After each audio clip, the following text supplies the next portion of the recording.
I'd like to call to order the meeting of March 3rd, 2015. Would you all please stand for the invocation and pledge of allegiance? Lord, we pray that you will help our council members to make decisions that will benefit our community and make it a better place to live. Give them courage and faith to carry on their duties. In your name we pray. Amen. Amen. I pledge allegiance To the flag of the United States of America and to the republic for which it stands, one nation under God, indivisible, with liberty and justice for all.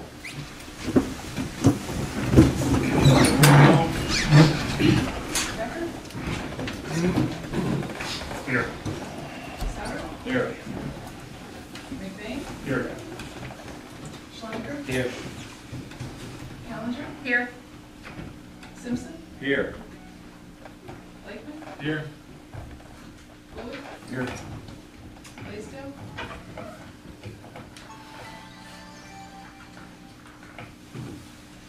I received the meeting minutes for February 17th and February 24th. Any errors or omissions? Notwithstanding presented. Under reading of communications, I have one this evening. A letter from Brooke Hitchcock. Mayor Blakeman and City Council members, my name is Brooke Hitchcock. I'm the president of the Columbiana Youth Softball Association. I'm requesting for our girls ages 4 through 14 to have a Tag Day fundraiser on Saturday, April 25th, 2015, with your permission and permission of our local businesses. This fundraiser helps us to pay for umpires, safety equipment, tournament fees, and field supplies. Tag Day also allows citizens of Columbiana to see the faces of the girls that they are generously supporting. Thank you for your consideration, for considering our request, and I look forward to hearing your response. Yours in support, Brooke Hitchcock, CSA President. There are no reports of commissions and boards. Under recognition of persons desiring to appear, we have Tobin Bacon, Oasis Ministry, First Christian Church. We're holding a 5K race on June 6th, 2015 in the city of Columbiana. Come on up.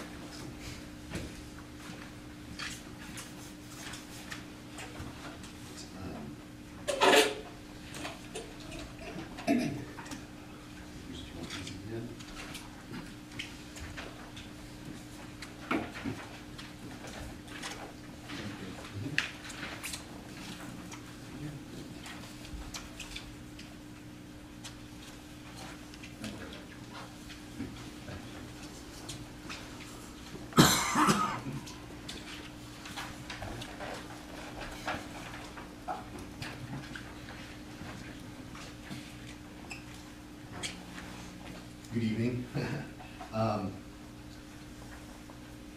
I have gone through with the Oasis 5K ministry, and I listed some of the things that, once again, on the paper here that the Oasis food ministry provides. And I've gone to the cart board this past month, and they approved the route. I know that was an issue when I was in before a little bit, making sure that the route was fine. They said it would be dependent, of course, on City Council approving the route as well. If there is an issue with crossing Main Street, I know that was an issue before. I talked to the chief, and I talked to Kevin Kloss also, and we changed the start time from 8:30 to 8 to try and avoid the 9 o'clock traffic. They said that was the worst time for them. If we need to make other adjustments, if that's not going to work out for some reason, I'll remain in contact with them if we need to work something else out. Everything else, though, has pretty much remained the same. And so I was just... I think the other event from that day moved back, so they're not the same date, correct? They're on the same date, but I don't believe the times so much will conflict. It was important to Oasis to use their building as a start point, and we want to try and accommodate that. So what we asked as an accommodation was to move it back 8 o'clock, because all the banks, a lot of the stores, everything opens at 9. That's when an influx comes in traffic. So we felt that if we could move that back by that hour, it might help us to get across Main Street a little bit better. Added to that is the fact that the majority of the routes on the other side of Main Street. So we felt like we'd have a tighter group of runners going that way, and once we get them across, then that problem takes care of itself. So we feel like we can work with them and give them what they need and still keep it safe.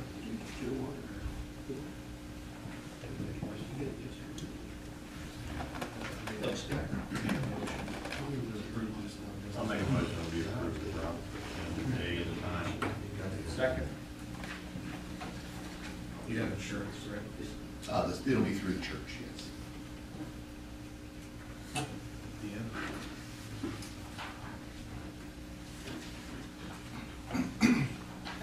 Yes. Sauer, Yes. McBain, Yes. Schoniger, Yes. Challenger. Yes. Simpson. Yes. Thank you. Thank you very much. Next, we have Dave Bullnoggle from Leadership Columbiana County regarding holding a 5K race on April 11th, 2015 in the city of Columbiana. Good evening. Oh, In January, the Parks Board approved our request to hold a 5K on that date. And so tonight I'm before you to request approval of our route. I believe Rebecca put it in your packets, and also requesting assistance from police and emergency personnel during the race. any input on this one, Chief? Everything looks good on it. The only thing that I would say is that as we get more and more of these, it becomes increasingly more difficult to staff, and we'll reach a point of diminishing ability to staff all the ones that we have. But I think that we're okay on this one, and hopefully we can get everything done that they need us to do and help them with their event. Very good. Need a motion on that? I'll make a motion to approve this. Second. Deanne?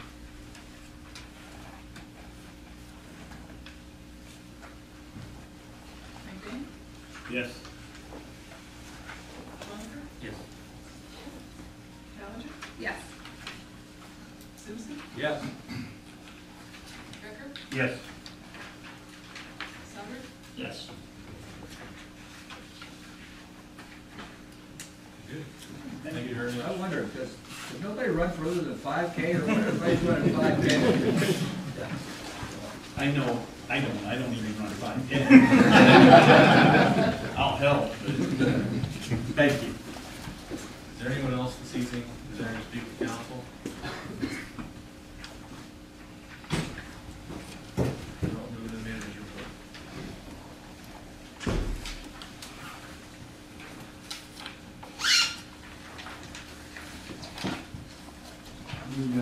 We've been working for a couple of years to get the council videos back on, seems like years anyways, back on the cable channel number 13.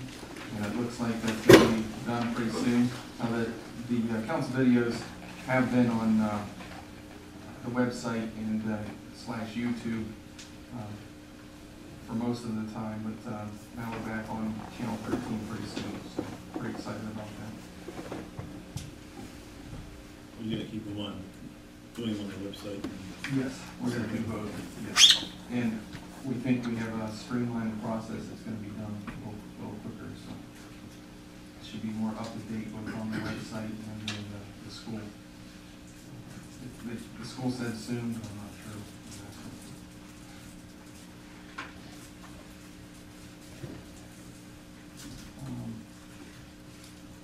Last week we had a special meeting regarding dynamic structures.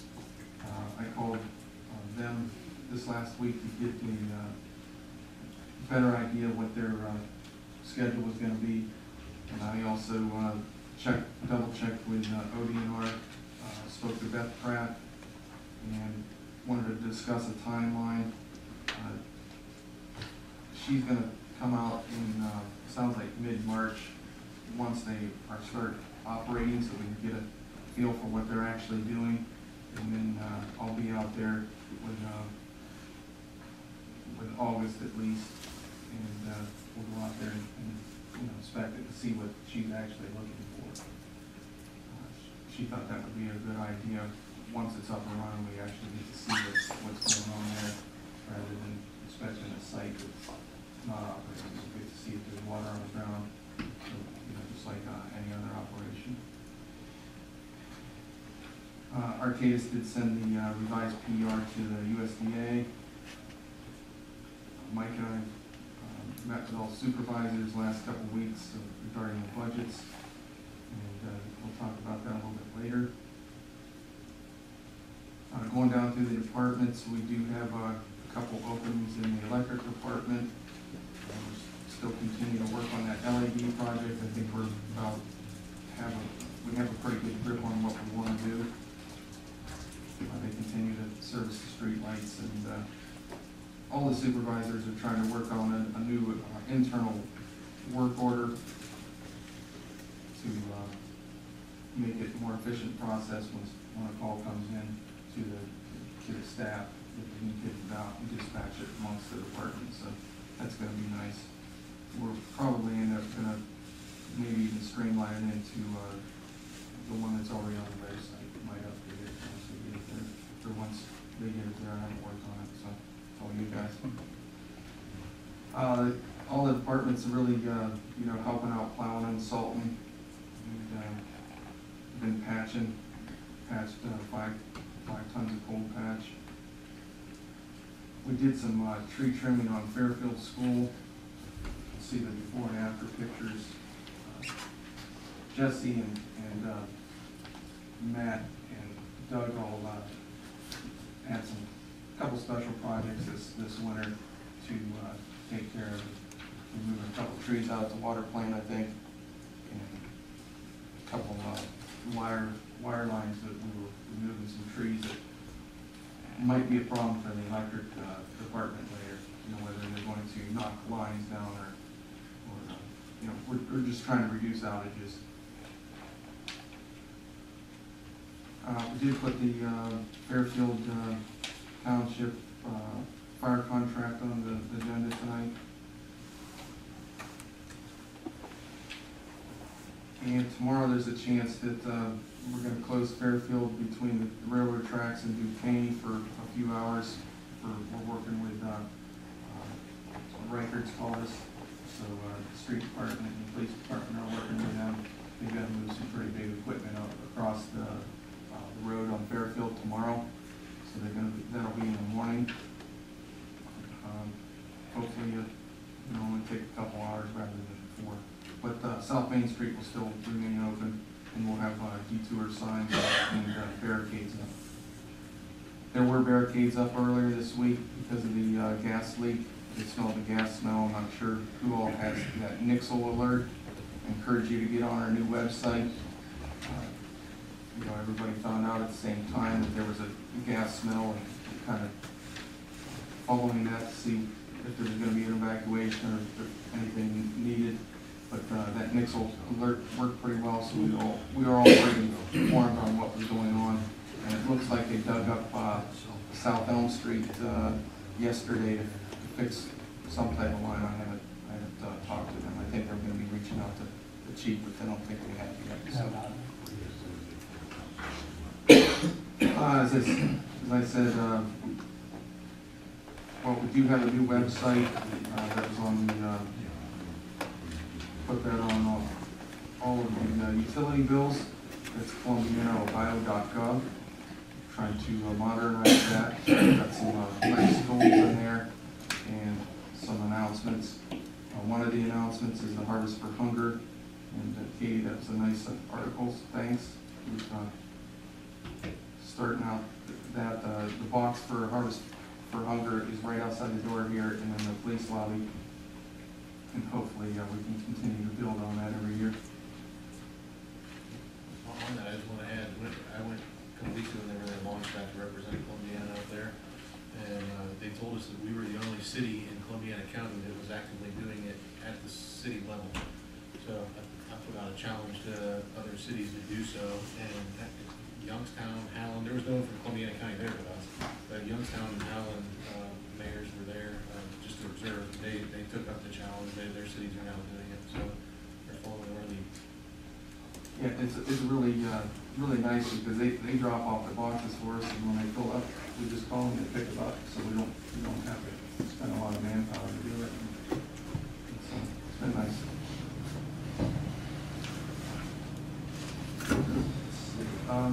You can see all the supervisors out there. I want to thank all of you for coming, and also these are the guys that done a wonderful job just in the last couple of years, made,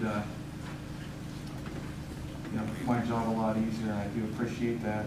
It's, we've got a lot of communication. I think communication is very good amongst all the departments and the administration, entire administration, making the operation of the city successful as it is. So I do want to thank all of you for that. That's it, Brian. You all received the bill list for March 3rd. Any comments?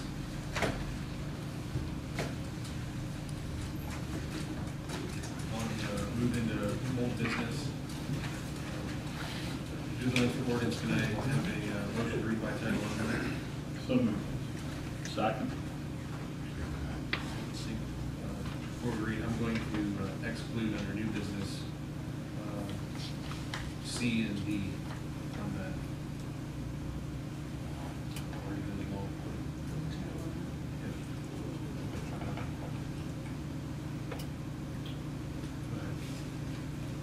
Challenger? Yes. Simpson?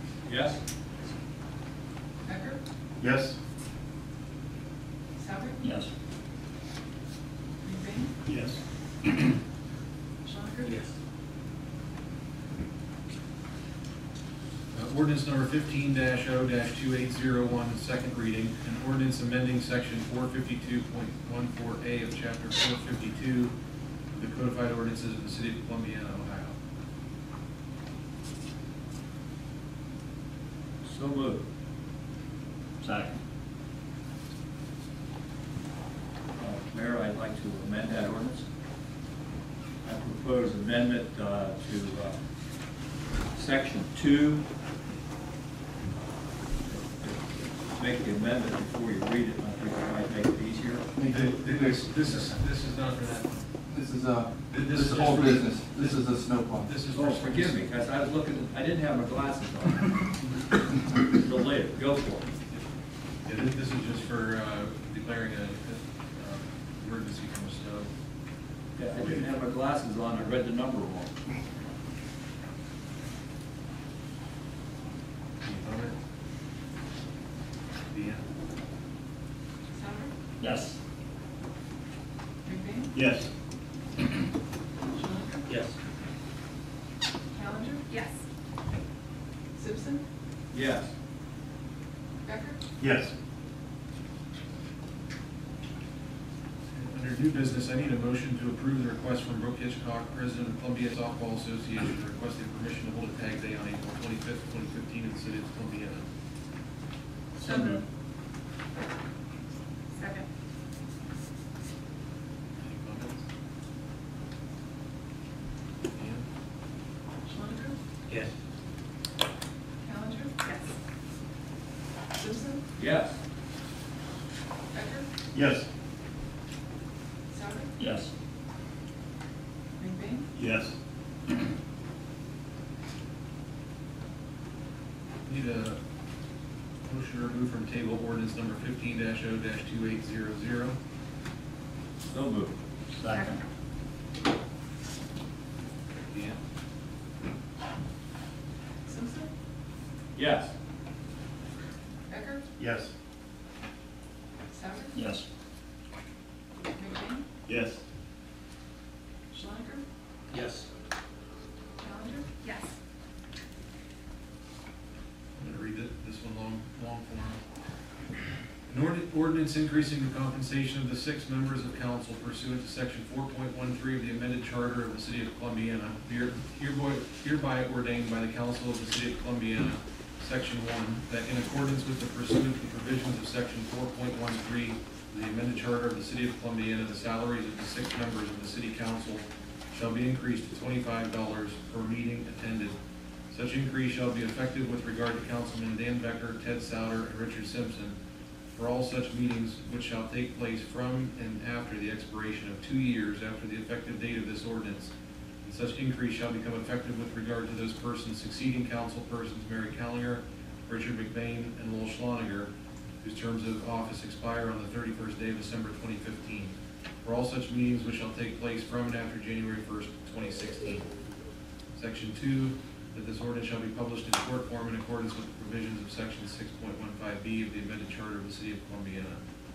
Section 3, that the ordinance shall take effect and be in full force and virtue at the earliest point in time permitted by the provisions of the charter of the City of Columbiana.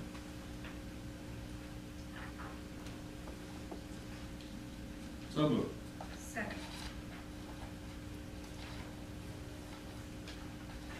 Now may I make an amendment? You may. And let me, I'd like to expound some on why I suggest the amendment. We are lucky enough to still have some of the original formers of our charter still alive. I called Phil Swope, who was set on the Charter Commission back in '71. I asked questions. Why $20? He said at that time he felt that councilmen would spend approximately 4 hours a month, an hour in a meeting, an hour preparing for the meeting and what have you. They figured up about the average salary for a working man at that time and come up with a $20 bill, 4 hours. Also, he said that they did not make that per meeting because he didn't want to see councilmen having meetings for the purpose of putting more money in their pocket. So that's the reason for an annual payment rather than per meeting.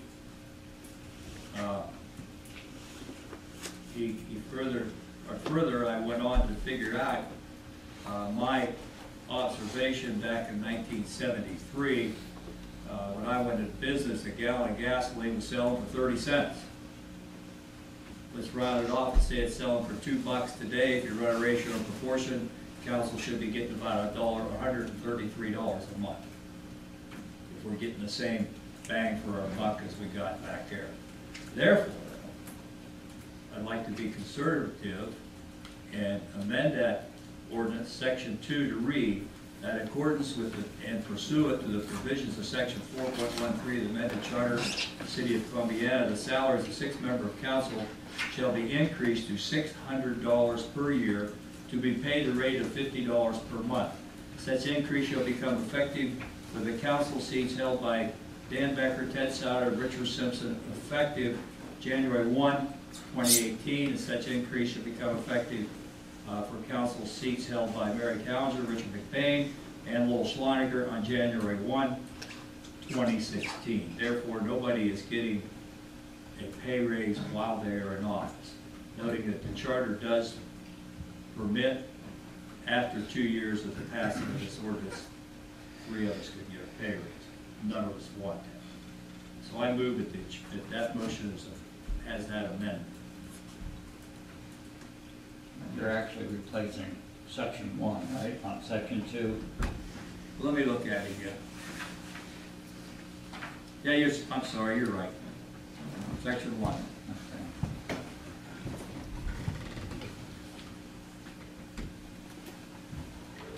Need a second on the amendment. I'll second.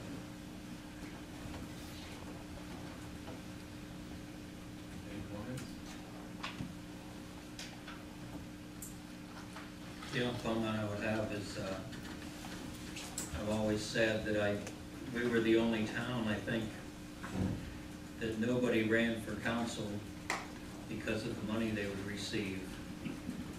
And I know some surrounding towns, small towns especially, you know, where they're getting $200 a month, $250, $300 a month, that it does entice maybe somebody to run for council. So at the $50, I doubt that anybody's going to run for council for the money, but there are expenses. Maybe I should have did this under the original one. There are expenses like the financial report we have to file every year, which is $35. And there's other things that go on that there are some expenses that they have. But the $50 probably will not ever entice anybody to run for council.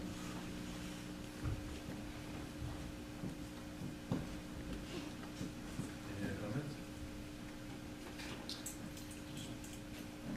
May I say something? Go ahead. Joyce Alcorn. I was a council member for 9 years. I have always been under the understanding that people that run for council and mayor run because they want to serve the town. It has nothing to do with the money. Back in the day when I ran, I didn't even know that we received any money. I think most of you, and all of you, you knew what the money was when you ran. We're not getting this money. No, I know that, I know that. So I don't quite understand why you feel the need to increase it. Anybody that's running for an office knows ahead of time what it is. It should be running to serve the community. I don't mind answering that, at least for myself. I think that you can more than serve your community in the amount of time that is involved in this and still have expenses that go along with that. And I think if you look at the expense of the payment, $20 in 1971, it was to cover your time, correct? So it has nothing to do with what that dollar amount is. What that dollar amount is comparable to the amount of time in today's dollars that's being spent. No more or less time is being spent now than was being spent 30 years ago. I'd say probably more. It's a much more litigious society. There's much more time invested in every single thing that is done than was done 30 or 40 years ago. For me, I think above and beyond the pay is the expense of even running for office today compared to in 1971 is different. A yard sign costs $2. I mean, if you put up 100 yard signs, it's a year's worth of pay. So it's not a matter of being paid to run for office so much as making sure that if you do want to serve your community, that you're not losing money for the luxury. I don't think it has anything to do with being paid and compensated so much as stifling someone wanting to run because of the cost associated with it. I mean, you might have a very bright person that doesn't have the income necessary to run for an office. And if that's the case, we shouldn't say, we're going to pay $20 a month, which is what we paid in 1971, just because it's about giving back to your community. You can give back to your community and still not expect to not only work for free, but to actually go backwards. And I don't think working for $50 a month, anyone would, I would consider that free. I mean, with the amount of time and the phone calls that you get at home and everything that goes into the job. True, I've been there, done that, Understood. so I know. So for $50 rather than $20, I'd say the only difference is the amount of expense involved in obtaining the seat. So I think that we're all, at least for myself, I asked for this a year and a half ago. I believe it needs to be done to allow people the next go around to not say, you know what, it's going to cost me $500 to run for this seat. I'm going to get my money back if I win the third year in my office. That's after I have to pay taxes and the money that they take out for Social Security, filing with the Ohio Ethics Commission. Everything that goes along with that cost that you didn't have in 1971 are still real things that have to go now. And so, at least for me, I think that if you don't do this and you're not looking out, down the road, you're going to have people go, you know what, I don't want to do that. I don't want to put my name on that and the amount of time that has to be involved in that, no matter how much you love your community, if it's going to put you backwards. I think if you don't, you are guaranteeing that you have the same type of person always run. So I think in doing this, it makes sure that it's not about having to have the money to run for the seat in the first place. That's how I feel. Okay. Thank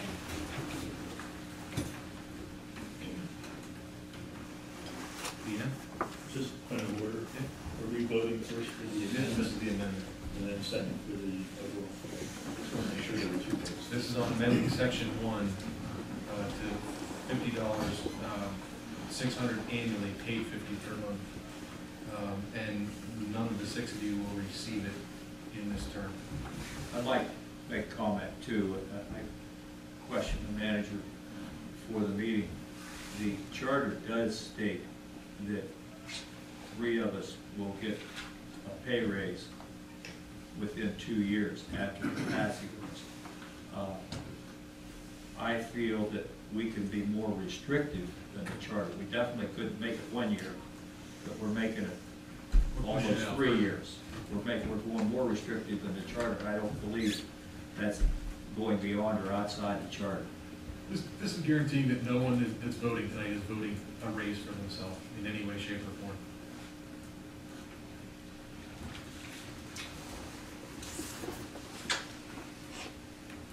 Dan? Becker? No. Souter? Yes. McBain? Yes. Schwanenberg? This is the amendment? This is Yeah. the Yes. amendment. Callender? Yes. Simpson? Yes? Now on the motion as amended.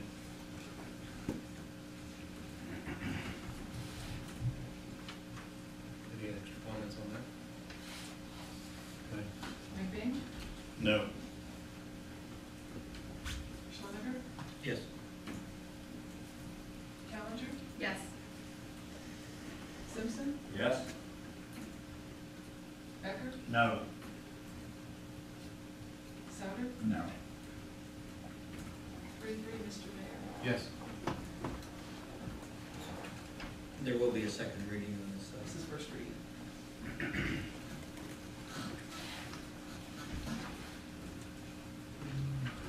Long form on the next.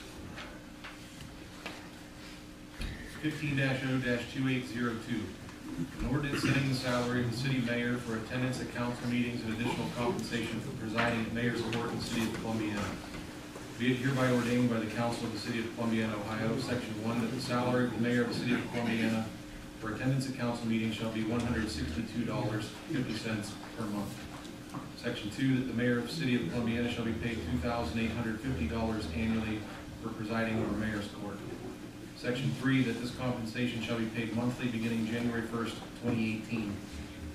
Section 4, that any other ordinance, resolution, or order, or par, section, or subsection thereof, which may in conflict with the provisions of this ordinance, be and hereby is repealed to the extent of such conflict.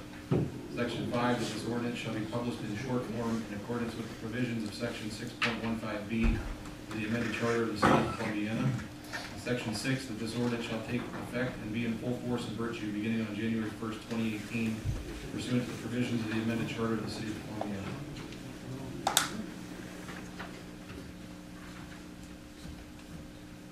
So moved. Second. Any comments? Yes, section 1.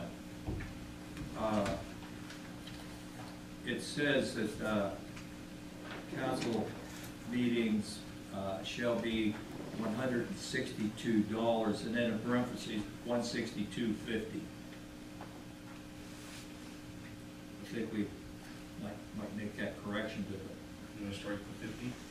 Right.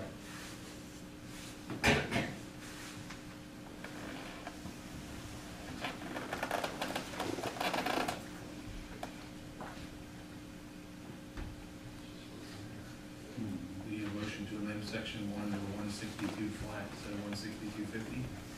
Or is it just a typo? It is 162. I think we can look at that as a typo. Okay. Like, someday somebody might look at that and say, no, which is it? If like heck, you see, you get that extra 50 cents. I'm not getting this. Any comments? Deanne? Callender? Yes. Simpson? Yes? Becker? No. Souter? No. McBain? No. Schwanenberg? Yes. 3-3, Mr. Mayor. Yes. Might I add, I don't know if it is when you're mayor or not, but probably the biggest amount of extra time I had was doing weddings. I don't know if you do weddings or not. I have. It's fun. But I think there was nearly a week went by, maybe it was more better known then, that you don't go to the park, or you go to a church, or you go to somewhere and do a wedding for which you don't take compensation. You're not allowed to take compensation for it. The first wedding that I did was last fall, and I had no idea what I was getting into. We had a blast. I showed up, it was like a camouflage themed wedding. The bride had a camo dress, and they gave me a boutonniere to wear with a shotgun shot. You were overdressed already. I think the funniest one I had is I went to somebody's house and she come out dressed as Wendy, you know, at Peter Pan, and he was a little boy carrying a teddy bear with a top hat on. You people, and it's snowing outside, you people are nuts. And I averaged one a week for 16 years. I've only had a couple requests. I don't know that people know about it. Maybe your ceremony's too long. 5 minutes, I was. Down to 3. I got there, and the mother says, I really want you to make this a nice, long ceremony. And the daughter says, I want nothing to do with what my mother wants. Anyhow, I just wanted the public to know that along with doing other things, you evidently aren't doing as many as Dick and I did, but I think nearly every week, at least every month, there was some that you take time out and go and do a wedding, and you don't take any compensation, or can't take any compensation for that. So that's an additional work that the mayor does. It's a courtesy to the people of Columbiana, or Columbiana County. You can marry anybody in Columbiana or Mahoning County. They found out of the county that I was available for the day. And the county would call me and want to know if I was in my shop. I guess that's what happened to me too, yeah. Married on a grease rack.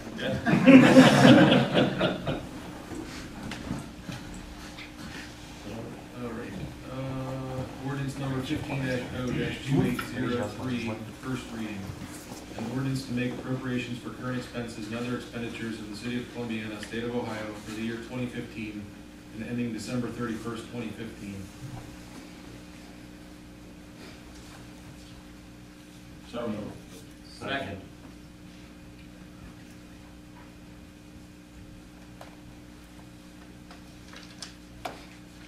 Okay, everybody got a copy of the budget. I'll try not to keep you all night. Please. I just wanted to note that there is one adjustment that I made to it since we got the budget last week, and that has to do with the sewer fund, and we'll go over that when we get to the sewer fund. It's concerning the generator, so there is one adjustment. Well, let's start off with the general fund, and first also I wanted to thank all the supervisors for coming and for helping out, and we sat down and talked with all of them, and this was pretty much a joint effort. And if you do have any questions, specific questions, that's why they're here. Again, the general fund, all the funds, there's 2 years of actual expenses, and there's the projected year for 2015. So that you can see the previous history. They all start out with the revenue part on the top. If there's any wages and benefits, it's the next section, and then there's the non-personnel expenses below that. Also, at the bottom of the page, there is what is the actual balance that we had as of 12/31/14, the projected receipts, the projected expenditures, and then the projected balance at the end of 2015. So with the general fund includes the police, and 60% of the general fund is the police expenditures. So they're in these numbers, but they do have a separate little page here that you got. One other thing that has occurred this year as far as with salaries and wages, every department went up except for the police, and that was due to 2 things. First, there was the 2% raises that everybody got last year. Second of all, there's 27 pays in the fiscal year this year compared to 26. And when you're on a bi-weekly pay period, that happens like 7 years. So there is an extra pay, extra 2 weeks that needed to be budgeted for to be able to cover that extra pay period. So that's the reason for the increases. The police wages actually went down a little bit, and that was on page 3. And reason being there is there was a couple officers that were here a long time. We had one retire last year. We had one who resigned, and we also had a younger guy, but he was here for 5 years and he quit in December. So he was making more than the current police officers that were just hired. So his wages, actually, the budget came down a little bit based on the attrition that occurred in the police department. Now the other thing in everybody's department is under the benefits, they all went up a little bit due to the hospitalization. Last year when we changed the insurance companies and in May, the premiums actually went up. And so what that meant was each department was paying a little bit more and each employee was paying a little bit more. Okay, so that last year we were only paying for 8 months out of the 12, so this year we'll have to pay all the 12 months based on the new rates. So that makes a difference there also. Again, under the general fund, the expenses are pretty much the same as they have been for the last couple of years. We do transfer, and that's another ordinance. We transfer money to the police pension, we transfer money to the park, and we transfer money to the cemetery to help fund those funds. So all said and done, what's projected for the general fund is a slight surplus, so we're pretty much about breaking even. One of the other things I wanted to mention under the police budget, first of all, I'd like to give the chief kudos on the overtime. If you look, last year's overtime was below $40,000. It was $39,422, and that's probably the lowest I've seen in years. And he did a great job. So, but again, it's increased a little bit for this year, but it's just there to make sure we can cover that overtime. Under his expenses, there's one item that kind of stands out is under the vehicle purchases. We are budgeting for another police cruiser, a new police cruiser, and we're also budgeted for a used one. We're also he's looking for a used cruiser. And that's pretty much it. The projected budget increased a little bit, but as the chief can attest to, I think you've had the same budget for about 5 years. And, so I was able to work in a little bit more money for him this year, and still keep a decent balance in the general fund. Any questions on the general fund? If you have any questions while we're on that fund, just let me throw them out there. The street fund, most of the receipts come from the motor vehicle license registrations and gasoline tax, and it's been pretty consistent over the last couple of years. The biggest expense in the street is the wages and benefits, and the overtime. I bumped up the overtime a little bit. These weekend storms that we've been having maybe playing havoc with the overtime this year. But as of right now, we'll be watching that and see how that goes. But under the street fund, one of the bigger items we do put in there is for paving. And you can see that the paving is listed in out of the street for $15,000 this year. Now, we have $160,000 in the budget total for paving. 15 is coming from the street, 45 is gonna come from the motor vehicle fund, which is a little bit farther back, and 100,000 is coming from the capital projects fund. So, as far as paving, I tell him how much money he has, he picks what he wants to pay. So, if you want your street paved, you gotta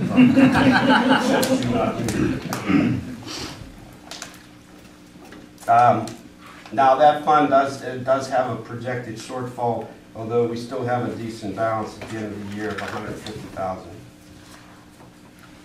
State Highway Fund, again, we get that money from motor vehicle license and gasoline tax.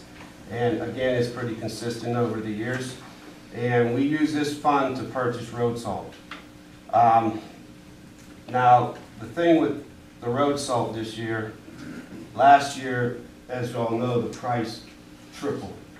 What's in the budget of $22,000 to buy road salt, we'll only buy about 200 tons at that price. We don't know what the price is going to be yet. ODOT has not come out with the prices for their summer program, summer fill. What you do is they did a program last year where you fill your bins up in the summertime, and so we don't know what that price is going to be yet. So he's going to need more than 200 ton, which will probably, whatever the price may be, if it does get lowered, then we could probably take more out of this fund, but we'll probably have to use the capital project fund to buy salt. But I think it's going to be a big number. We're going to need probably 800 ton, but for summer fill. So we're all hoping the price goes down, but worst case scenario, you know, that's $80,000. So we're preparing for that and hope that it doesn't happen. Okay, the next fund, the next two funds, cemetery and park. I don't want to say they're money pits, but they have been losing money over the last couple of years. It's just the nature of, we really don't get a lot of revenue in those funds, and a lot of the expense is wages. In fact, the last 2 years, 98% and 99.7% of what was spent out of that fund was wages. So it doesn't leave very much for anything else. Again, this year, over 100% is projected income of $166,500 and projected wages of $167,000. Again, that's because of the extra pay period. So, you know, 100% is basically for wages, and what they do spend, and I'm not getting on Terry that he's spending money like crazy. He really isn't. You know, they've only spent $11,000 in expenses for the last couple of years. So again, that's kind of what's projected that they're going to lose again this year, the cemetery fund. And that fund is subsidized through the general fund. The park fund, pretty much the same deal. You can see there's a lot of different revenues that we bring in through the park: pool tickets, season passes, pool rentals, concession stand receipts. Those four actually, you know, are basically on the weather. It could fluctuate. You know, they have a hot summer, you're going to sell more stuff. If you have and people come into the pool more. If you have a cold, rainy summer, you know, it's going to be less. So it's really tough sometimes to predict. One thing that has stayed pretty constant is the pavilion rentals. You can see we bring in about a little less than $31,000 each year. And again, this fund is also subsidized from the general fund. And again, the biggest part is the wages and benefits. I guess if you wanted to cut something somewhere, you might have to cut some summer help. I know Terry don't want to hear that, but they do a great job. You know, they keep the park and cemetery looking really good. So it does take a lot of work. Okay, but I projected that the park would break even this year. The Firestone Music Fund, that's the concert in the park. series. That is totally funded by donations. You can see in 13, we didn't have a very good year as far as donations. Last year, we did a lot better thanks to Columbiana Foundation gave us a $2,000 donation last year. But this is basically to pay for the bands. And they do have some small expenses, printing and office supplies, envelopes, stuff like that. But that's totally funded through donations. And I know the park board it's been a concern of theirs the last couple of years. The Firestone Park Festival Fund, we no longer do that. That was turned over to the Chamber of Commerce in 2014. It was restarted in 2012, and for 12 and 13 they did lose money, and there was not much money left in that fund. And in 14, the decision was made that, you know, the chamber took that over.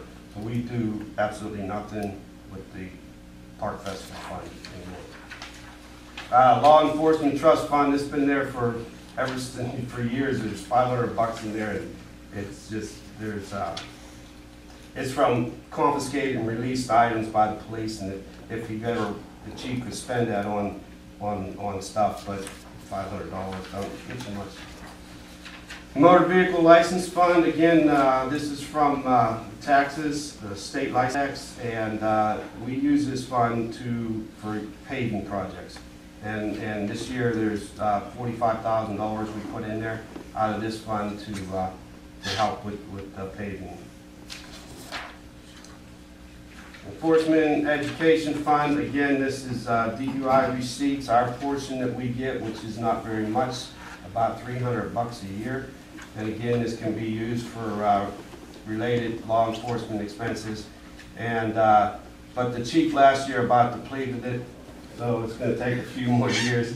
You can see he had about $1,100 saved up, and he pretty much spent all that last year. So the fund is back down to $70, and it'll probably take a few years to get back up there.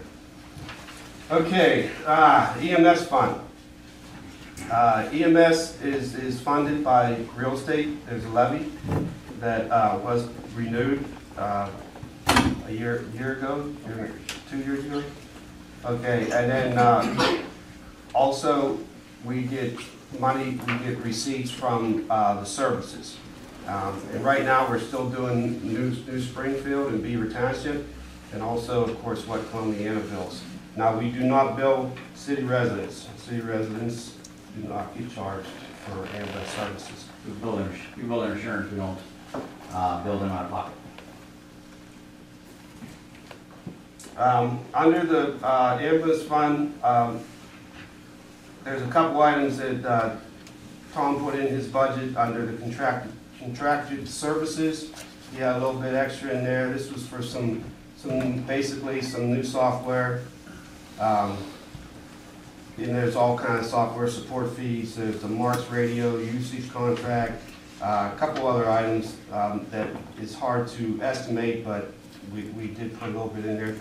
Under building improvements of $8,000, they do need a new air conditioning unit up in the offices in the second floor, and he also would like to put a heater in the garage, the EMS garage. That's been ordered because one we have is having a hard time kicking on and off, changing the weather. So hopefully they'll be coming in any day now.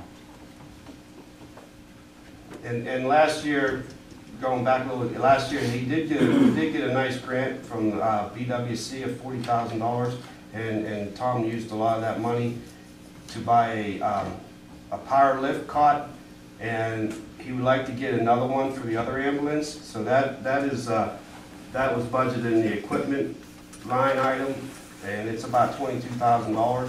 He would like to get another one of those power lift cots for the other ambulance. Escrow fund. We just pay real estate taxes out of here. This is for property that 40 and 8 land purchased back in, I don't know when, but I don't know, 14. And because we own it, but we don't use it for governmental purposes, we actually have to pay the real estate taxes on that property, and that's what comes out of that fund. Capital Improvements Fund. This fund does a lot. We do a lot with this fund. It is funded from the income tax. 50% that we transfer from the income tax goes into the capital projects fund. And it shows that we put a little bit more in there this year, and that's not necessary for more spending because I'm projecting a surplus. But the income tax fund is really starting, because our income tax has done pretty well the last couple of years, that balance is starting to get built up. And auditors don't like to see that, because it's really, the income tax fund is what's concerned, or what's termed an agency fund. And it's supposed to be just basically a pass-through fund. If the money goes in there, the money's supposed to go out. And so if you have large balances in there, they typically don't like you to see that. Okay, under the capital, like I said, we do a lot of stuff in this fund. The first line item, that equipment purchase, there's $200,000 in there. $130,000 that is allocated for a vehicle or vehicles of some kind. Jesse had given us a list of what vehicles he'd like to purchase, and it comes up to $480,000. So it's like, you get this, you got to pick. That was a 10-year thing. 10-year plan, it's a 10-year plan. Trying to give you a heads up. What's coming. But there is some money in there. I like to put money in there every year for computers. The computer life is 3 years, maybe 4 years tops, and we like to circulate replacing the computers throughout the city. And that's just not for the offices, that's for these guys' offices. And we did the fire department, I think, last year. So the $25,000 under buildings and other structures, that's set aside for park improvements. Again, we got a list from Terry through the park board. Some of the projects that they wanted to do this year. And with the $25,000, there's a lot of things he can do. There's a couple big items that I did not put in the budget this year. One of them was a new Steiner tractor. We have one that is working. You're working on one, right, that needs repaired, and so that's not in there. But some of the things he's looking at doing is changing the stall partitions in the ladies' locker room, prepare and paint the ceiling in both locker rooms, prepare and paint the metal structure of the water slide. He wants to upgrade the lighting in pavilion number 4 and add light switches to pavilion 2 and 4. Install hand dryers to the public restrooms and pavilions. And then there's some other little items: a welder, a cutting torch, a chain hoist, exhaust fan, a miter saw. Some more maintenance types items, but they do, it's a decent amount of money. Some of the things that also that want it done, but again, this is something that Jesse's looking at, is he wanted to pave some of the parking lots, pave or chip and seal, and Jesse's looking into which would probably be better, and where we would have enough money to do that. Also, we're going to pave that new cemetery road, but that is in a different fund. That's in the next one down under the miscellaneous projects. But that's something I think you're going to do too, right? Jesse's going to pave that cemetery road. Well, like I said, that cemetery road is in the next item, the miscellaneous projects, and we do a lot of. I mean, that's if I look up, what all was done, it's 8 pages long of all the items that we spent in that fund. Under the street and storm sewer projects, of that $190,000, $100,000 is for paving. We put some money in there for engineering, and just that's kind of just in case something comes up like this year. last year, the Camelot Bridge, you know, we didn't know that was gonna happen, and, you know. Also, the State Route 14 waterline project, that $126,000 is the 10% city's portion, and this is the project is to run that water line out to, what is it? It's from the industrial park, basically, back into town to Oakmont Plaza. 12-inch line. And then the $30,000 is the principal payment on the Main Street, South Main Street UPWC. That's Public Works loan that we received to do Main Street. Any questions on that? I know there's a lot in that fund. Okay. Cemetery Improvement Fund. This was from. We do get some money from the sale of graves that goes into this fund, and we really haven't used it much except last year. That $3,787 was used for the cemetery road to cut out the road, the new road in the cemetery. Capital improvement land purchases. This was money that was set aside from the sale of land for the industrial park, and then any of the money is to be used for industrial park improvements. This last year we didn't do anything out there. Year before, I think Jesse did some paving, and we put some money in there to maybe, if he needs to do some more paving or something else out there. Pool renovations fund, this hasn't been used in years. This was from a prior levy, and there's $8,000 in there, but that could be something that could be used for the pool. Okay, the next big one is the fire levy, fire fund. Again, this fund is funded through real estate taxes, which was, the levy was passed last year to renew it. Also is in there is the Fairfield Township contract. We do get that, the money from Fairfield Township that goes into there. The thing with the wages and salaries for the fire department, you just really never know. It's based on the number of runs. They get paid by the run, so it's kind of, you know, if they have a lot more one year than the next, you just never know. But under the fire fund, there's two big items, and that's, I mean, the fund looks like there was a lot of spending, but the two items is the one under equipment purchase. The chief needs to replace all the turnout gear this year. I believe you said that's done every 10 years. Yeah, every 10 years, and that's about $60,000 or close to it. That's probably a high number, but all the turnout gear does need replaced this year.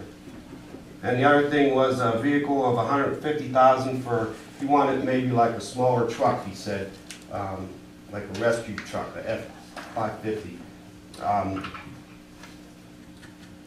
We had money in the budget last year to purchase a small truck, but he didn't spend any of it. Of course, the year before, we bought the new fire truck. This is also the last year that he's paying back the loan that we got from the sewer fund for the new fire truck that we paid off this year, go back to the sewer fund. And that's pretty much the big items that he has in there. Now, one of the things that Rick and I discussed, we wanted to start putting maybe some money away for that new station on the south end of town. What I suggested was, since this is the last year that we're paying on the loan back to the sewer fund, is to put the truck in there this year, and then next year we're going to start to try and save up to do something with the station on the south end of town.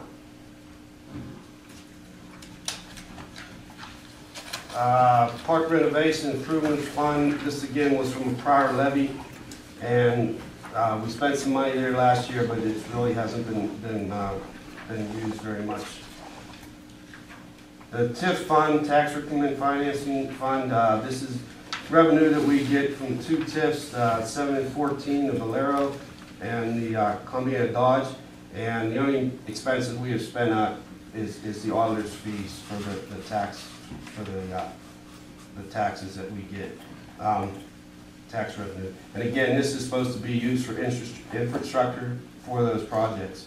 But, you know, they're still pretty new, so nothing's been spent out of that fund.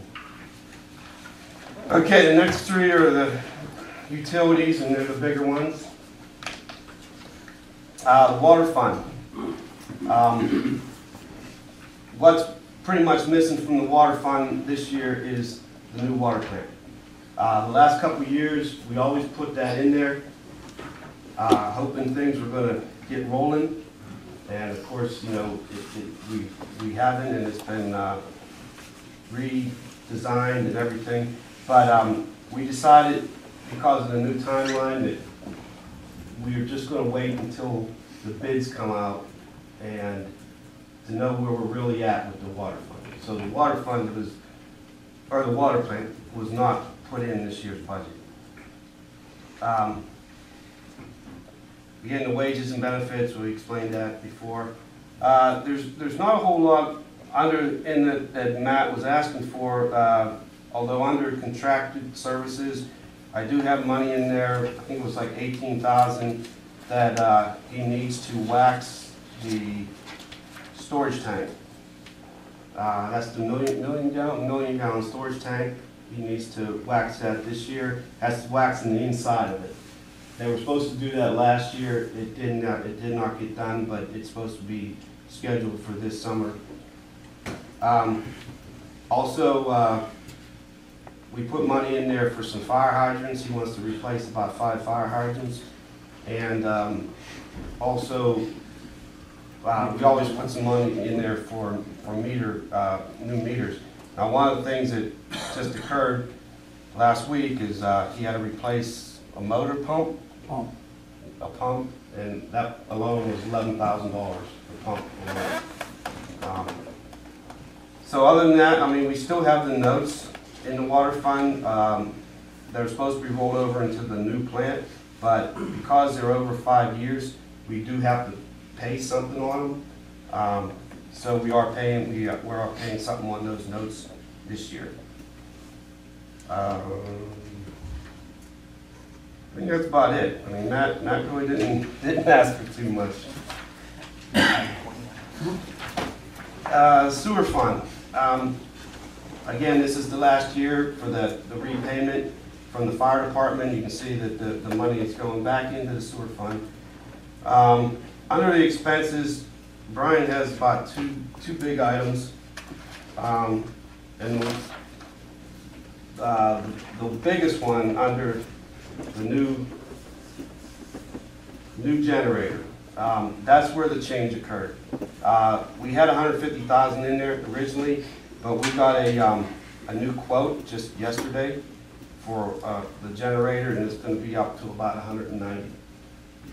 So I am increasing that up to $190,000.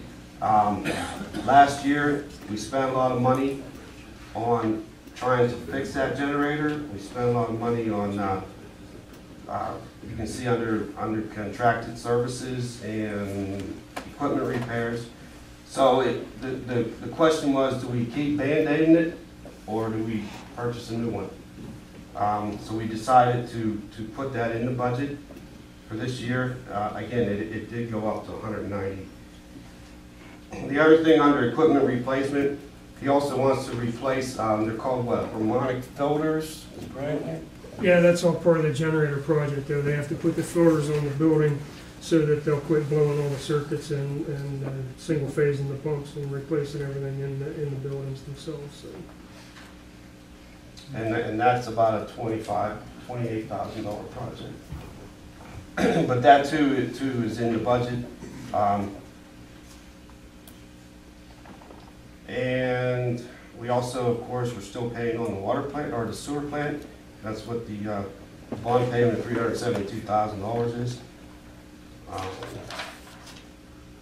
There's a couple other loans also. The Pearl Street sewer line and the Arrowhead. That was the Arrowhead was a pump station, right? The lift station. Lift station. Lift station. These guys are educating me still. The electric fund. Electric fund did pretty well last year. We got it back up there. And everything, we have a couple big projects in here that Doug would like to try and tackle. But the biggest one right now under vehicle purchase, $225,000 is for a bucket truck. Doug can explain why he needs a bucket truck. It is a big expense, and he needs one, basically. The truck's 15 years old, and I gave Lance some pictures earlier today that the body's rusted completely through around the fenders, and it's actually clean underneath. So it's time to replace it. They can't hardly keep anything in the back of the truck anymore because I'm afraid it's gonna fall through the bed, so it's in need of replacement. And also under the utility extension, we usually put money in there for Doug to do upgrades and stuff. But now we put some extra in there this year for he wants to get started on the LED project, replacing the street lights with LEDs. And he was going to do it in sections. You know, obviously we probably couldn't afford to do it all at once. And also in there was we want to install the street lights on North Main, like the street lights that are on South Main. You already have the street lights, right? We have we have the poles, we have the street lights. It's just a matter of installing everything. So that's for that little section of North Main that we would like to try and get done.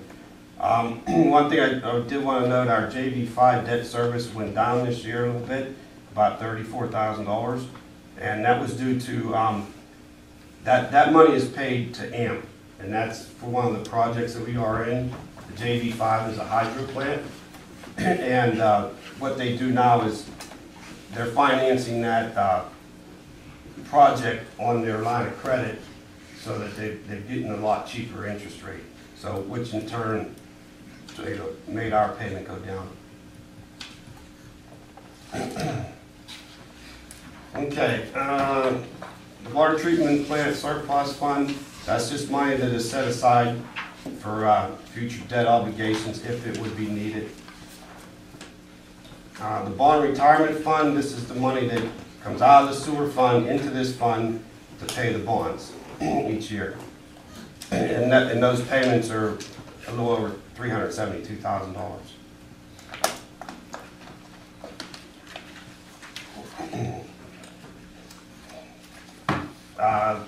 We also have a wastewater reserve fund, and this was a fund that when the water plant or the sewer plant was built, we had to put 1/10 of a payment away each year into a reserve fund. Well, this is the 10th year, and so we don't actually have to put away 1/10 of what we were because we had a little bit more in there. So this year, it's only the $23,615. It'll go into that fund, and then that fund, we will not have to contribute that anymore. And that payment, there's enough in there now that would cover the last payment on the sewer plant when the bonds expire. Getting there, we're getting there. The guaranteed deposit fund, that is the service deposits that people put down on the utilities, and that we just, the refunds, we just refunded the deposits when they move out. Police pension fund, this is, again, this is funded by a levy, but it's not enough to cover the expenses, so we do subsidize this through the general fund. And the expenses normally under the pension fund are about $125,000 a year. And that might go down a little bit this year because of the lower wages that are being paid for some of the newer employees. Is that out of inside village? Yes. Law enforcement continuous training fund. This is fund that we get some expenses in there. Or no, I'm sorry, there has been no expenses in there.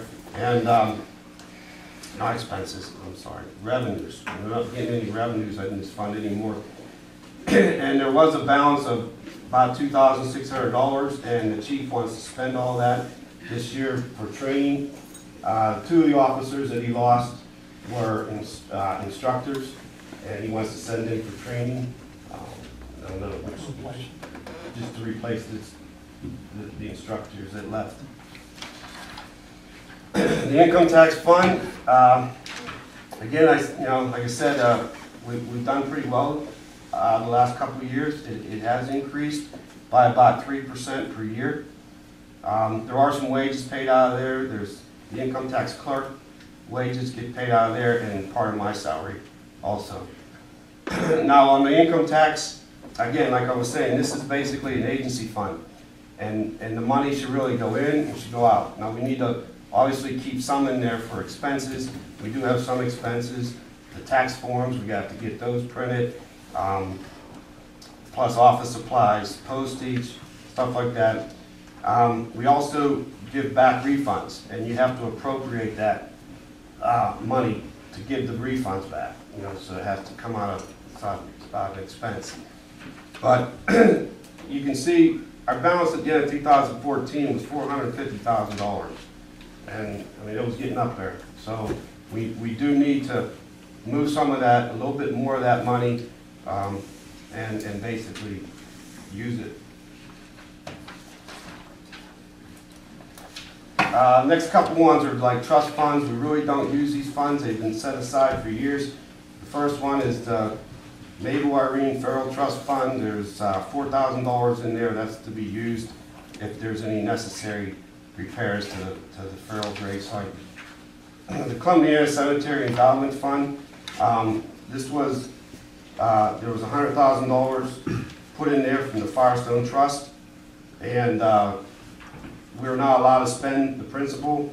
We are allowed to spend the interest, but you can see we haven't spent anything in years, and we do have about $11,000 that could be spent, but we haven't spent anything. The unclaimed money fund, what this is on old still dated checks that we have that people never cashed. So what you do is you transfer them from whatever fund that you issued the check out of to this unclaimed money fund. Then after 5 years, that money can be transferred into the general fund. There's a lot of stuff we need to clean up, and that's what we're doing this year. So you can see the expenses that we're showing under that fund is actually going to be transferred to the general fund this year, because all of these checks that are in there are over 5 years old or older. So we're cleaning that up. And that'll also give us a good balance, that ending balance. We know exactly what every check is that hasn't been cleared now. Self-funded health insurance. I know this has been a big concern over the last couple of years. I think we're on the right track. I think we're getting it, we're funding it better than what it was being funded. As you can see, in 2014, the premium payments went up from 13, and again, I'm projecting them to go up a little bit more this year, because again, last year we only did it for 8 months out of the year, because the premiums only went up in May. So this year we'll have 12 months of payments. We also get money when there's certain claims that they go through what's called the stop loss, and that's what the aggregate claim is. And as you can see, last year we got quite a bit of money paid back to us. That's from the insurance company, which means we had some pretty catastrophic claims. So this year we're hoping things get a little better. They did get a little better last year in 14 compared to 13, and we hope things are going to get a little bit better this year. Now that $382,000 that was reimbursed, those numbers are down here under the expenses, under the life insurance benefits that we're paying. That number is in there because we got to pay it out first, and then we get reimbursed from the insurance companies. So this is still a fund that we're keeping a very close eye on. And I think we're waiting until the policy year is, it's gonna renew again at the end of April. We have not got a renewal yet. We should be getting that probably this month. Yeah, this month we should be getting that. And we'll be having meetings with the Gearharts who have been here before and spoke about it. So we are keeping a real close eye on that. The Firestone Cemetery Trust Fund, this is money that's used to upkeep the Firestone burial area, that memorial. Every year we get it cleaned. Lodes, I think it's Lodes from Logue Monument from Salem comes and cleans the material, cleans the memorial, and we also pay to get the upkeep of the landscaping also, and that comes from the trust fund, the Firestone Trust Fund. The Burton Liston Cemetery Trust, again, this was a trust fund that was set up. $30,000 was the principal. We're not allowed to spend that, but we can spend the interest, which right now we have about $3,000 in it. Last two, the bond retirement funds. The first one is for the Bittersweet Fairfield Sewer Assessment Project and also the 7 and 14 water assessment. This is money that we get in from the real estate taxes, there are assessments out there for, I believe it's another 10 years. And then we also pay the debt out of this fund. And this fund is doing pretty good. I mean, we already actually have some of the properties that have paid all their assessments. Because like when the house was sold, all the assessments had to be paid at that time. Or that's how they chose to do it. And then the last one is the Special Assessment Fund, and that's on the 7 and 14 sewer assessments. That was the area going out to the Firestone Farms development. And this was the fund that, we were in trouble a few years ago until that property was sold. But right now, it's in a lot better shape. And one of the reasons, if you recall, last year we refinanced those bonds, and we pretty much cut our interest rate in half. We saved $55,000 last year on interest. This year we're going to save $61,000, and then in 2016 we're going to save $41,000. Overall, that by refinancing those bonds, we're going to save over $180,000 in the next 12 years. So that really helped out too. And that's the budget. We do have a positive balance. It shows on your the overall balance I'm talking about. It shows a gain of $156,000, but adding the $40,000 to the sewer fund is going to bring that down to $116,000. Are we gonna do anything with the health insurance as far as? We're doing the same exact thing as we did last year. Last year, we didn't really come back with any other recommendations at all. Well, we are, they came back with recommendations. And they started that study in 2013, and we spent about 6-8 months on that sheet. They came back with recommendations. We did fill out our form fires, and we sent it to self-funded and fully insured again. Did all that again. We're basically doing the same exercise we did last year. No, and then DC Wellness will come back with another recommendation, considering everything. And we're ahead of the curve on that, as they said we would be. As far as timing, I don't think we're going to be in quite as crunch as we did last time. But the form fire was relatively painless to do this time. So all set.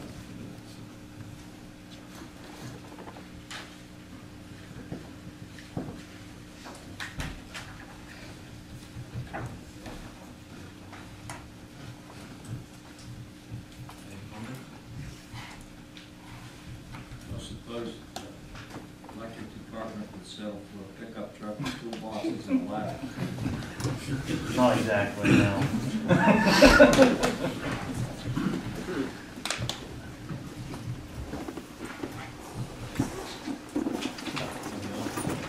Deanne? Okay, this is roll call ordinance 2803. Souter. Yes. McBain. Yes. Schlenker. Yes. Callender. Yes. Simpson. Yes? Becker. Yes. I don't see a lot of gray hair in our supervisors, but Jesse's beard is getting gray. You're not looking close enough. Thought that movie was about my hair, 50 Shades of Grey. At least why you got hair. You still have hair, though.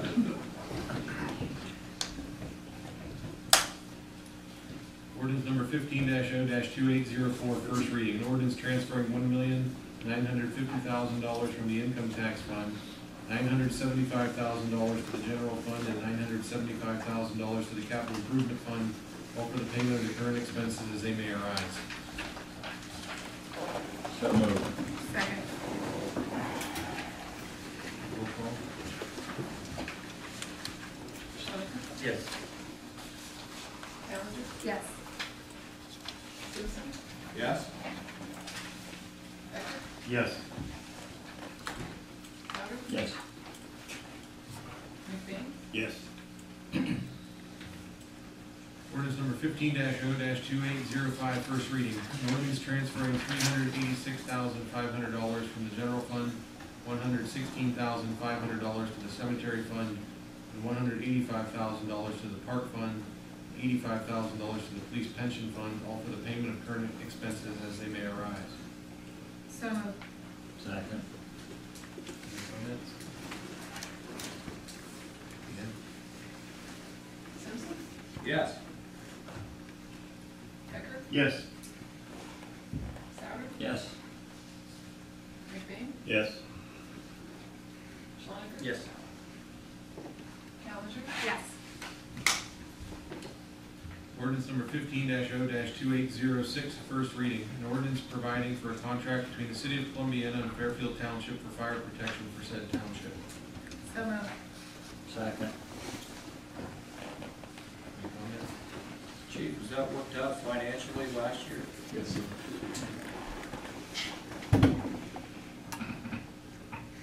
Deanne? Becker. Yes.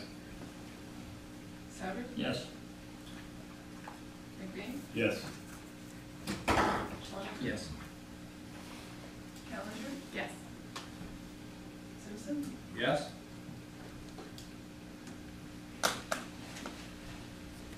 Going to be an executive session, but before, so is there any council comments?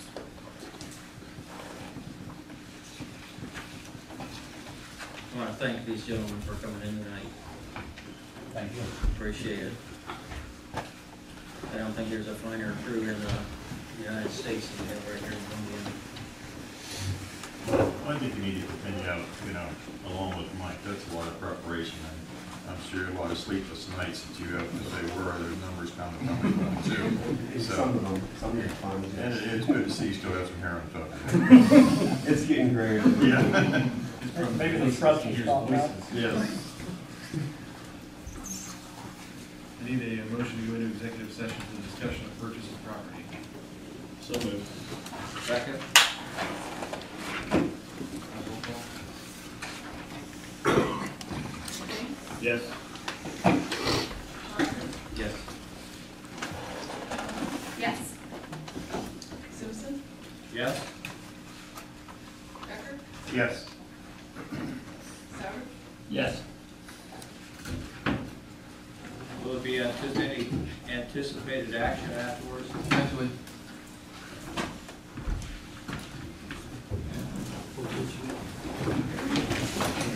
I need a motion to come out of executive session. So moved. Second. Deanne? Callender. Yes. Simpson. Yes. Becker. Yes. Souter. Yes. McBain. Yes. Schlenker. Yes.